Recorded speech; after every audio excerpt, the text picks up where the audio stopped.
Hey guys, Christina here with One Creative Direction. Welcome in everyone, new subscribers, returning subscribers, everyone's welcome. So today we're not going to actually do any painting. Today we're going to do a little,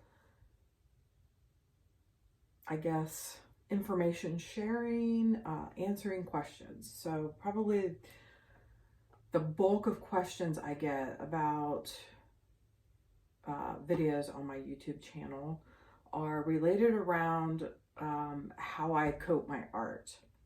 And then in the Facebook groups, you get lots and lots of questions about what's the best way to coat your art. Of course, my answer is always Brite tone.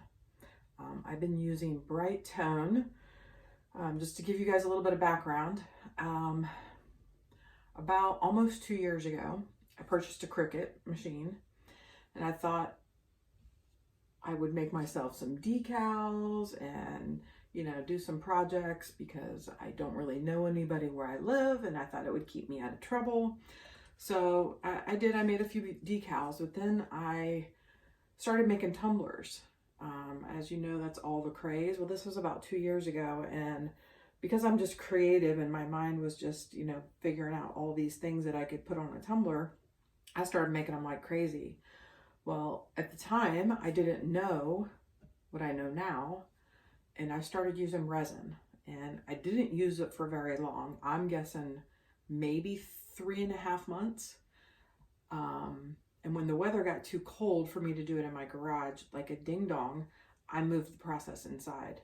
Big mistake. It cost me a lot in the long run.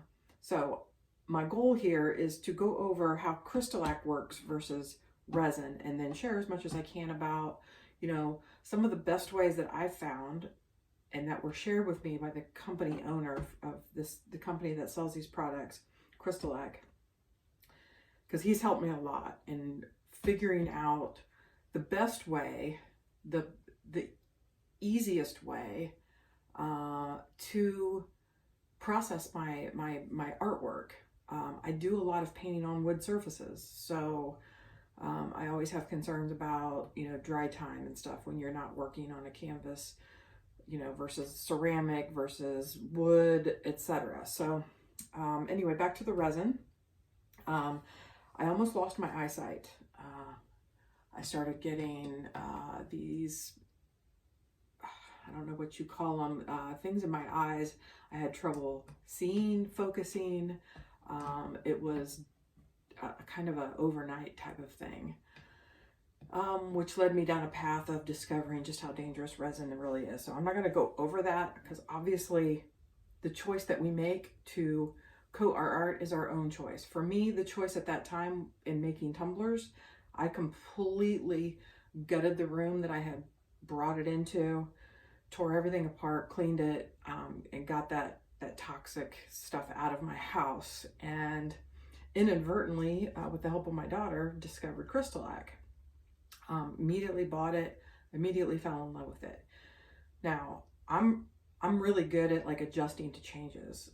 So there are a lot of differences between resin and Crystalac. Although Crystalac looks and acts a lot like resin, it is considered self-leveling, but you don't pour it on.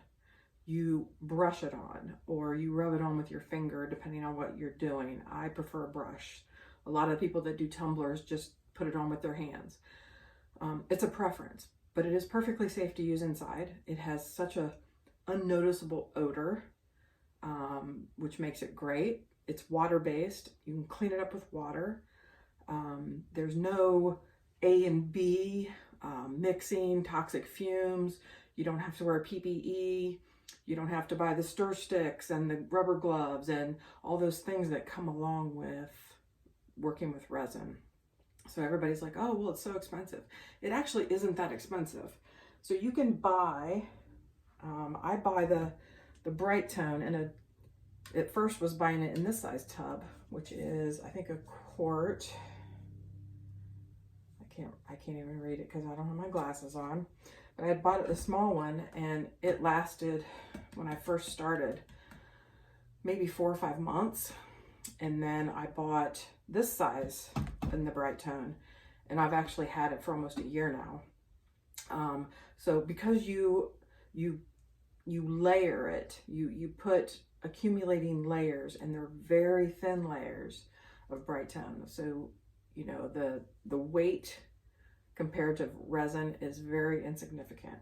So again, it's a personal choice, but I get lots and lots and lots of questions. So I thought I would try to answer as many as I can in this video. And if you have additional questions, please feel free to shoot me an email or a comment, and will be glad to help. So the first thing that people usually ask about is Brite tone. Yes, I do use Brite tone. Is it perfect? No. And it is a learning experience. But once you get it, it's so easy and so economical. You know, a tub of this is like $37 or something, a large one. And the amount of art that you can do with that tub is just, it's astronomical. I mean, just so much. So let's get started. So one of the first things that I had asked the owner about was, what kind of started the conversation was, I was seeing this blurry kind of appearance when I would do anything with a black background. And I had sent him pictures and told him, you know, my entire process, and we kind of talked through it. So you can see how kind of cloudy that is. Yes, it's glossy, but when you look at it, it's got like a blurred cloudiness, and it's kind of hard to catch on camera. It really is. But in person, I don't care for it. I don't know if like holding it at an angle. So that was my concern. I didn't like that it was doing that. And this particular piece, I literally had to scrap because with Brite tone, like I said, you build up the thin layers. And when you get to layer 4 or 5, you do a really light sand with a sanding sponge, and I'll show that to you. So you get these 220 sanding sponges, and it's not sandpaper, it's a sponge. You can literally wash it and reuse it. So again, I bought a box of these almost 2 years ago, and I still haven't even used a quarter of the box. So I'm using the same one over and over. And then once you get 4 or 5 layers on an item, if it's not at the gloss level or the level that you want, you do a really light sand, you wipe off the dust, and then you start layering again. And in my experience, once you've sanded it, after the sanding, 1 layer usually doesn't do it. So at a minimum 2 after each sand, before it looks, you know, good enough, you know, finish to be done. But it's preference. There's no right or wrong answer as far as how many layers you want to put on a product. It's your personal choice. It's every time you add a layer, you know, it changes the gloss. It adds gloss to it. So unless of course you're using the matte version. I use the gloss, obviously. So there's that part of it. Now, some of the feedback that he gave me was, I mean, it was just excellent conversation. So his suggestion initially was, when you're doing these dark backgrounds, and it doesn't necessarily have to be just when you're doing the dark backgrounds, you can do it at any time on any piece. But his suggestion was to do one of 2 things. And I already had these products except for this one. But his suggestion was to either use 2 coats of their extreme protection, which is this one. I already had this because I ordered pretty much all of their coatings to do testing to see which one would work best on the coasters, the tile coasters, the wood coasters. So I already had this on hand. So his suggestion was 2 coats of this on your finished art, or 2 light coats of this. Now, there's no right or wrong answer. I live in Ohio, so for me, I can only spray on days that it's warm enough to spray, right? So I haven't noticed a difference in what the appearance is using one or the other. They look the same to me. But sometimes the convenience of this is, to me, is, you know, if the weather is cooperating, is faster to do than this, because you can spray on 2 coats of this in less than an hour, because basically you spray, and as soon as it gets tacky, you can spray again, and within an hour it's fully cured, and you can actually lay your first coat of Brite tone after that. For me, it's typically the next day or that night, but it is very convenient to use this when the weather isn't sufficient for you to spray. So those are 2 options. So you don't have to do this. This is just his suggestion for, you know, the problem that I was having, the cloudiness. And his explanation for this is what I've heard over and over again, and that is that acrylics on canvas and wood, they never actually dry. So this concerned me, and you know, since I'm a quality engineer by background, I want the highest quality product to sell to my customers, to my clients. So for me, I want to do it the right way. I want to do what I feel is the best for me. So again, for you make that choice. So he made another suggestion, and that was instead of using Zinsser spray, it was like a Kills or a Zinsser or whatever to prime my surfaces. He suggested this product, which is by Craftnique, which is I guess you could call it a little side company or sub company of Crystalac. It's basically geared towards like crafty type stuff. So this is called Ultra White, or Universal White. I don't know why I said Ultra. Universal White. And instead of using the Kills or the Zinsser primer spray, he suggested to coat it with this. So I've been doing that for about 3 or 4 months, and I find this is much easier to work with. Obviously, it's not a spray, so you can brush it on inside. So again, it's a plus for me living in Ohio. So I'm coating everything with 2 to 3 layers of this. And as soon as I'm done coating those specifically wood items, then I take this sanding sponge and I just barely run it over this, because it'll leave like little bumps on it, and just barely running that sanding sponge over this makes it super smooth. Anything that you're painting or sealing with this, you know, these types of products, you want to make sure that your surface is really, really smooth, because then your coating and your painting is going to roll right over, right? And it's going to be nice and smooth as well. It creates a lot of issues if it's not smooth. Okay, so again, these are suggestions. There's absolutely no reason you can't just put 4 or 5 coats of Brite tone on and have no issues. So if my surfaces and my paint, background paint, isn't like a black or a really dark color, I will use just straight Brite tone 4 to 5 coats. So this is a perfect example. So I made this one. I think I have 4 coats on here. I was going to put 1 more on. It doesn't really need it. It's super smooth already. But you know, it's like I said, it's a preference of the look that you're going for, you know, and that type of thing. So this is 4 coats of just Brite tone. Okay. This I just sprayed yesterday, since it was nice and warm here in Ohio. This is 2 coats of the shellac. Okay. You can see it's somewhat shiny, but obviously needs finishing with the Brite tone.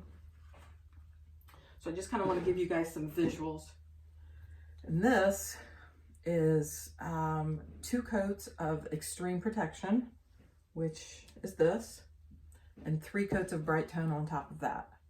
And you can see super glossy, right? So not a whole lot of difference between this one and the 5 coats of Brite tone or the 4 coats of Brite tone. And it's going to look just like this if I would have used 2 coats of shellac instead of the Extreme Protection. So again, it's it's really your preference. But you do need to know what you can mix and what you can't mix. So that's the information that I got from the owner of the company. So they also have a product that I use. It's called Crab Coat. Now, the difference between this product and these other products, the Extreme Protection and the Brite Tone, is the fact that this is made for marine type applications. It's specifically made for like boats.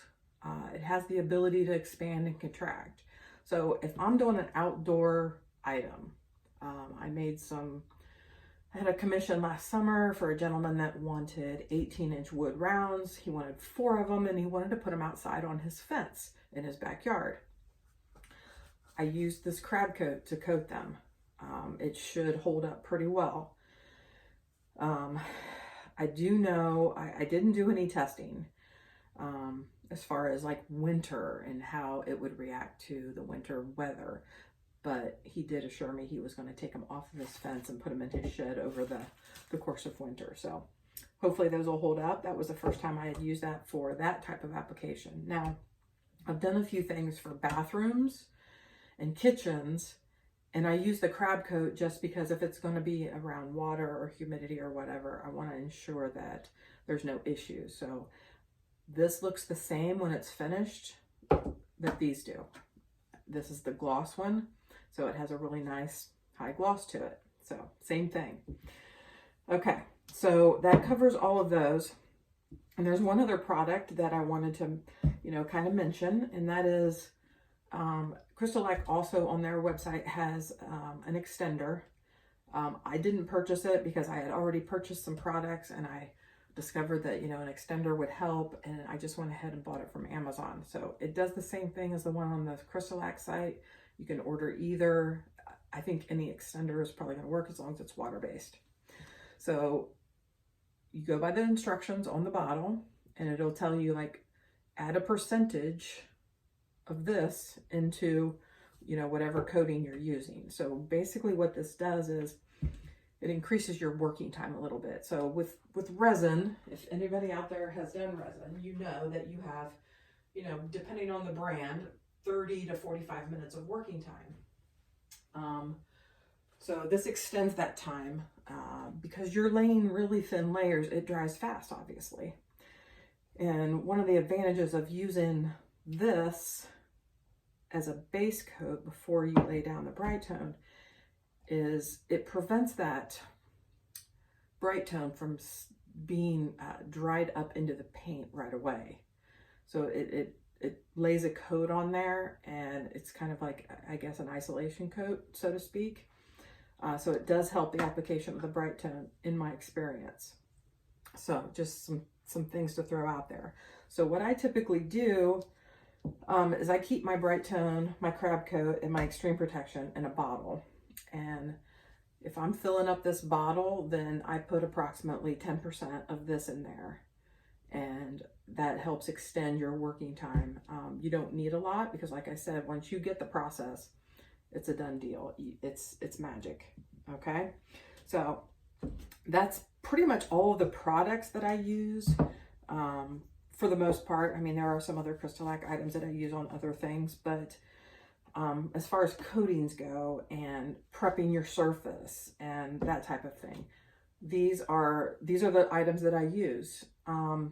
Now, the only thing that I haven't gotten confirmation on from David is whether or not, if I wanted to do something for outside, if I could do like 2 coats of this and combine it with Crab Coat. I don't see why not, because it's essentially the same type of product as these, and I know you can use it with these, but me being me, I would like to get confirmation first. So keep that in mind as well.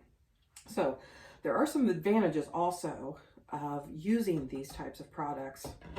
A lot of times what I'll do is to give items a little bit extra, I don't know, color, sparkle, etc. I will either, here's an example, I will either use glitter or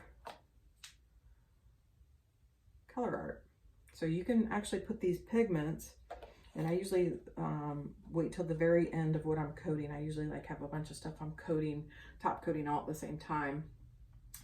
And then I'll save whatever I want to add, like mica or glitter to the very end. And I'll mix it in a separate little container. I'll put some Brite tone in here and then mix in some pigments. So here's one. I think this is, I think I have blue, actually color art interference on this. And I think I only have like 2 coats on here, but you can see just how beautiful of a nice like shimmer shine that it gives it by adding that little bit of extra, you know, pigment or interference to that, right? So that's another advantage of doing that, is, you know, being able to add that to your process. Now, if you're talking about glitter, you're going to want to, glitter is a whole different process. Maybe if anybody's interested, I can do a separate one on glitter, because it's something that you really have to kind of show rather than try to explain. But it's similar to the micas, but obviously glitter has a little bit more of a profile. So you want to take that into consideration if you're doing any type of product with glitter in it. Okay, so that's pretty much it, except for, you know, maybe a few other subjects. How long does it take for Crystalac to cure? So it's a lot like resin. It takes 30 days for a full cure, and it takes 7 days. After 7 days, you can, you know, have light usage. So a question I get a lot is, do you wait 30 days to sell your product? The answer is no, I do not. But again, that is a personal choice. We all have to make that choice. What I personally do, just to give you an idea, is I typically don't sell anything if it hasn't been at least 7 days since the last coat date. So what I do, and I'll use this coaster as an example because it's probably the only completed item I have in here. So what I do is, let's say I finished the coating on these yesterday. So when I put that last coat on these, that's the date that I use, okay? And I have a stamp, and I'll put it on the back of all my art and all my coasters once I get the cork backing on, and I will stamp it, and I will put that date right here. So that's the date of the last coating. So this particular one was 2/20. So on 3/20, these will be fully cured at 30 days. But after 7 days, which it's obviously been past 7 days, I would be okay with my personal choice to sell these to a customer at a show, however that goes. If I were going to ship them, I may wait a little bit longer than 7 days and package them a little different than I would if they were at 30.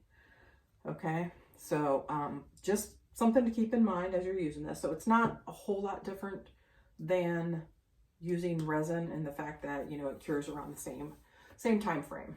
So hopefully that has answered some of the questions that I get. Trying to think if there were other ones that maybe I didn't address. You know, probably everyone's biggest concern is, can I do this in the house? Absolutely. I do it every day. Do you want to just sit down at your kitchen table and do it, and your kids and dog are running around? I personally wouldn't. One of the things I do to ensure that I'm not getting dust and dirt and hairs and everything else in my art is I keep it separate in a separate room. Now, when I first started, I used to coat things out in my living room because I didn't have the availability of this room and it wasn't ready. And so I was doing everything out in my living room. There's lots of carpet and curtains and all kinds of stuff in there, and air vents. And I would coat things, and especially stuff with white backgrounds or light backgrounds. I would go to coat things and I would see these little hair fibers or, you know, dust fibers in there. And for me, it's a big no-no. Like I said, I like to be, I like to sell high quality things, and it bothers me when I see like little, you know, dust fibers everywhere, especially if they're like dark and your background's white, you can see them pretty prominently. I didn't care for that. So that was a problem I ran into a lot out in the living room with a lot of, you know, dust and airflow out there. So being in this dedicated room, I keep the door closed. I vacuum often. I have a wood laminate floor, and I have 2 outdoor runners in here that, you know, help protect the floor, but also they don't have dust fibers. So things to consider, you know, maybe floors and soft goods in your rooms. Cardboard, sorry, I can't even speak. Cardboard is full of dust. Okay, so you want to make sure you keep any kind of cardboard out of your process. Don't use it to set your products on after you coat it, after you paint it. I would try to keep it out of your room completely if I were you.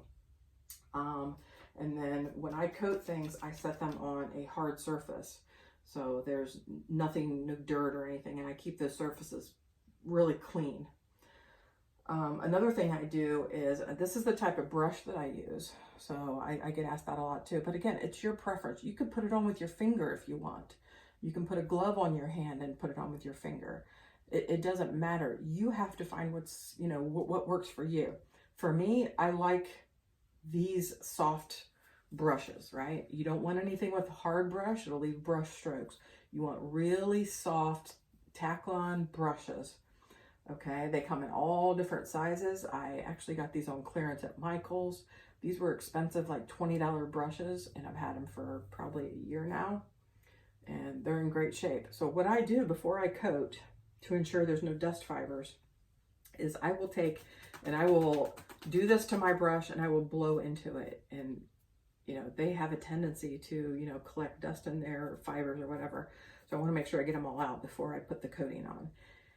And doing all those things has completely eliminated seeing those fibers in my artwork. So to me, it's worth it. But again, it's a personal choice. I am a little bit picky and OCD sometimes, and I'm not going to apologize for that, because, you know, if I'm buying something, I want it to look nice as well. So, so again, hopefully everybody has gotten some questions answered. Like I said, you are welcome to email me. All of my information is in the description box at the bottom of every one of my videos on YouTube. I do have a Crystalac link directly to the Crystalac website, and then I also have a second link in some of the newer videos that goes directly to purchase Brite. Now, do I get a commission off of that? I get what's called an affiliate click. So if you use my link when you go purchase product, I get a teeny tiny little amount, and until it accumulates to a certain amount of money, I don't get anything. And quite honestly, with my purchases and the few people that use my link to purchase, I've not seen a dime from Crystalac yet. Doesn't mean I'm not going to continue telling people about these products, because I absolutely love them. Would it be beneficial to me if more people use my link? Yes. I do a lot of testing. I do a lot of videos. So it would be beneficial to me, but trust me, I don't get a huge amount of anything from sharing this information. One of the only other advantages to being a subscriber is that when Crystalac does put items up for sale, the affiliates get notification, and we can share that with folks. They don't typically advertise it to just everybody when they're running a special sale. So that is one advantage to being a subscriber if you're going to use Crystalac products. So keep those things in mind, and please let me know if you have any questions, any issues that you're having. I've probably already run into it and troubleshoot it, and I can help you with, you know, whatever you run into. So feel free to reach out, and thank you guys so much for joining me. Thank you for being a subscriber, and I will catch you guys on the next video. All right, bye now.